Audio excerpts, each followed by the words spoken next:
Tinapay mula sa langit.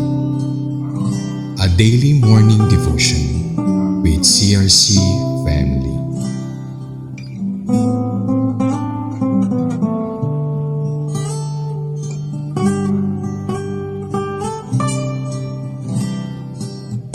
Isang mapagpalang umaga po mga kapatid. Ako po si Pastor Lian Orizal from CRC Antipolo Daughter Church. Samahan niyo po kami sa ating programang Tinapay mula sa Langit, ang pang-araw-araw nating debosyon sa salita ng Diyos. Ngayon pong umaga ating pong matutunghayan ang Numbers 35 verse 31 to 32 na may pamagat pong A Murderer's Life Cannot Be Ransomed. Ngunit bago po tayo magpatuloy, tayo po muna ay dumalangin sa Panginoon. Aming Ama sa Langit, lumalapit po kami sa inyo ngayon ng may kababaang loob at pusong naghahangad ng iyong karunungan. Salamat po sa pagkakataong ito upang kami po ay makapagnilay ng iyong salita. Buksan niyo po ang aming mga puso't isipan upang maunawaan po namin lubos ang iyong kalooban at tulungan niyo po kaming makita ang kahalagahan ng hustisya at paggalang sa buhay. Nawa po ang aming mga puso ay mapuno ng iyong pag-ibig at pagpapatawad habang kami nagsusuri ng aming mga sarili sa liwanag ng inyong pong katotohanan. Ito po ang aming dalangin, Panginoong Yesus. In Jesus' name we pray. Amen. Muli po, ang devotion po natin ay may pamagat na A Murderer's Life Cannot Be Ransomed. Matatagpuan po ito sa Numbers o mga bilang 35 verse 31 to 32. Atin po itong basahin. Do not accept a ransom for the life of a murderer who deserves to die. He must surely be put to death. Do not accept a ransom for anyone who has fled to a city of refuge and so allow him to go back and live on his own land before the death of the high priest. Sa pagbasa po sa Tagalog na version, sino mang pumatay ng sinasadya ay hindi maaaring tubusin ng salapi. Dapat siyang patayin. Sino mang nakapatay ng hindi sinasadya at nagtago sa isang lungsod kanlungan ay hindi maaaring payagang umalis agad doon sa pamamagitan ng pagbabayad. Kailangan manatili siya roon habang nabubuhay pa ang nanunungkulang pinakapunong pari. Ang mga Bible text na ito or ang Bible text po nating nabasa ay bahagi ng mga tagubili ng Diyos kay Moises para po sa mga Israelita. Particular na tungkol sa kasalanang pagpatay at kung paano ito dapat po parusahan. Sa lumang tipan po ang buhay ng isang mamamatay tao, lalo na kung sinasadya ang pagpatay, ay hindi maaaring tubusin o palitan ng anumang kapalit na material. Pinagbabawal ng Diyos ang pagtanggap ng pantubos o ransom upang iligtas ang isang mamamatay tao mula sa karapat-dapat na parusa na sa kasong ito ay kamatayan. Ang prinsipyo ng talata ay malinaw, ang buhay ay napakahalaga at hindi dapat baliwalain. Kapag ang isang tao ay sadyang kumitil ng buhay ng iba, walang anumang halaga ng salapi o anumang kapalit ang makapagligtas sa kanya mula sa katarungan ng Diyos. Ito ay nagpapakita ng mataas sa pagpapahalaga ng Diyos sa buhay ng tao na nilikha ayon sa kanyang wangis. Yan po ay matatagpuan sa Genesis 1:27 na sa basis. Ang sadyang pagkitil ng buhay ay paglalapastangan di lamang sa taong pinatay kundi sa Diyos na siyang lumikha ng buhay. Sa kontekstong ito, ang Israel po ay mayroong mga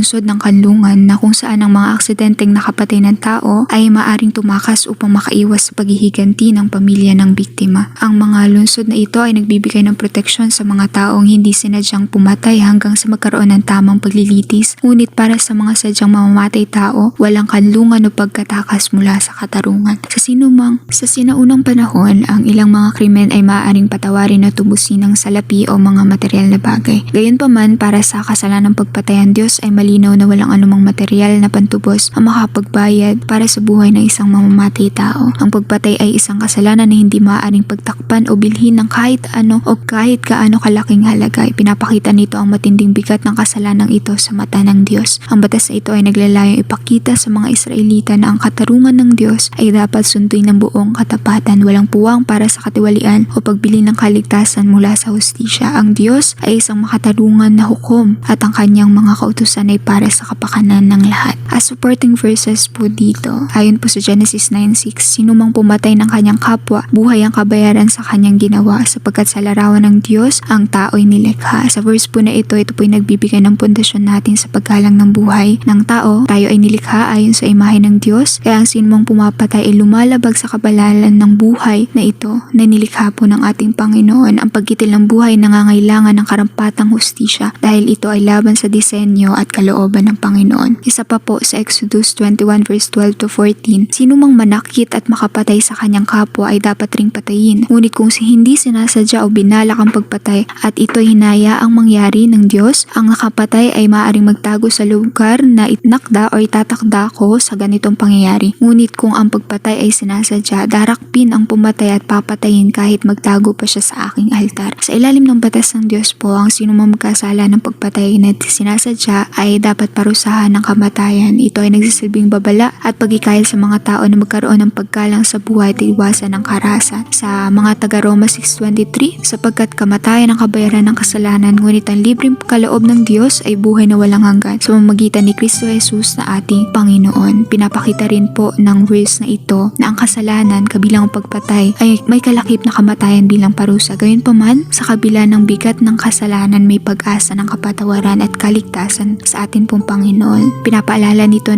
sa atin ang biyaya ng Diyos sa mga tunay na nagsisisi at nananampalataya po sa ating Panginoon. Kaya po sa huling pagbabahagi sa mga talata pong ito, maliwanag na ang hustisya ng Diyos ay hindi dapat baluktutin. Ang kasalanan ng pagpatay ay hindi maaaring tubusin o ipawalang bisa sa pamamagitan ng salapi o anumang kapalit. Ito ay nagpapakita ng mataas sa pagpapahalaga ng ating Panginoon sa kanya pong mga likha sa buhay ng tao na ginawa niyang sagrado at ayon sa kanyang wangis. Ang buhay ay hindi maaaring bilhin dahil ito ay kaloob ng Panginoon. Gayunpaman ang ating Diyos ay hindi lamang po Diyos ng hustisya, kundi Diyos rin po ng biyaya. Habang ang hustisya ay dapat igalang, binibigyan tayo ng pag-asa ng ating Panginoon sa pamagitan po ni Kristo Jesus. Pinakita niya ang daan tungo sa kapatawaran at kaligtasan sa mga taong tunay na nagsisisi. Ang parusang kamatayan para sa kasalanan ay tinanggap na ng Panginoon sa krus, kaya tayo ay maaaring magkaroon ng bagong buhay po sa ating Panginoon. Sa ating pagtatapos, tayo po ay manalangin sa ating Diyos. Panginoong Jesus, maraming salamat po sa inyong salita na nagbibigay liwanag at patnubay sa aming buhay. Pinapaalala mo po sa amin ang kahalagahan ng hustisya at paggalang sa buhay ng bawat isa.